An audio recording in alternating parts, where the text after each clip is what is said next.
ये कहानी है एक बाप बेटे की जो स्कूटर पर कहीं पर जा रहे होते हैं। तभी जो बाप होता है उसकी नजर पड़ती है रोड के साइड में कुछ लड़कों के ऊपर जो कि कीचड़ में कुछ ढूंढ रहे होते हैं। तो अपना स्कूटर वहां पर रोकते हैं और जाकर के उनसे पूछते हैं कि बेटे क्या ढूंढ रहे हो यहाँ पर। तो उनमें से एक बोलता है कि आपको दिख नहीं रहा है कि ये सामने सोने का फल है, हम उसको पाने की कोशिश कर रहे हैं। उसकी ये बात सुनते ही पिता का ध्यान जाता है उस सोने की फल की तरफ जो चमक रहा होता है। फिर उनके माइंड में कुछ इमेजिनेशंस बनने लग जाती हैं कि काश ये जो फल है ये मेरे बेटे के पास में आ जाए तो ना सिर्फ उसकी बल्कि मेरी भी जिंदगी बदल जाएगी। तो बिना सोचे समझे अपने बेटे को धक्का मार देते हैं उस कीचड़ में और बोलते हैं कि तुझे किसी भी कीमत पर वो फल लेकर के आना है।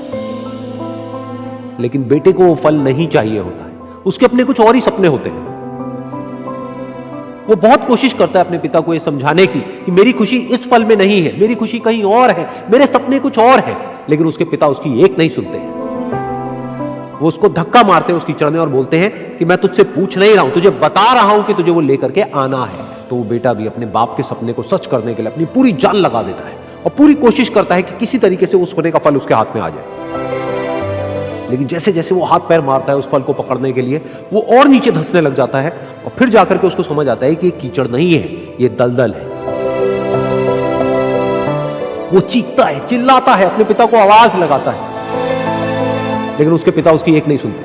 बोलते हैं कि बहाने मत बना, और भी लोग हैं वहां पर जो कर रहे हैं, तो जब वो कर सकते हैं तो तू क्यों नहीं कर सकता। तो एक बार वो फिर से कोशिश करता है और अपनी पूरी जान लगा देता है, लेकिन उसके बाद भी उसके हाथ में कुछ नहीं आता है और वो धीरे धीरे नीचे धंसता चला जाता है और मर जाता है।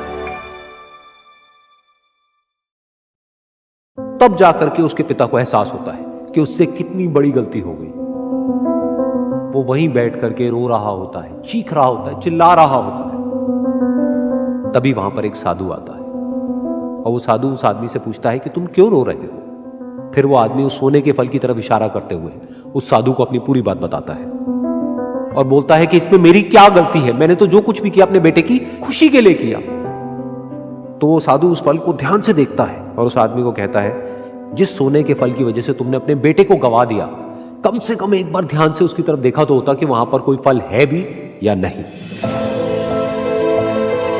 ये सुन करके उस आदमी को गुस्सा आया और उसने कहा कि सामने तो दिख रहा है फल, आपको नहीं दिख रहा क्या। तब वो साधु उस कीचड़ के ऊपर एक पेड़ होता है जिसकी तरफ इशारा करते हैं और बोलते हैं कि वो जिसे तुम देख रहे हो वो उस फल की परछाई है, असली फल वहां पर उस पेड़ के ऊपर है।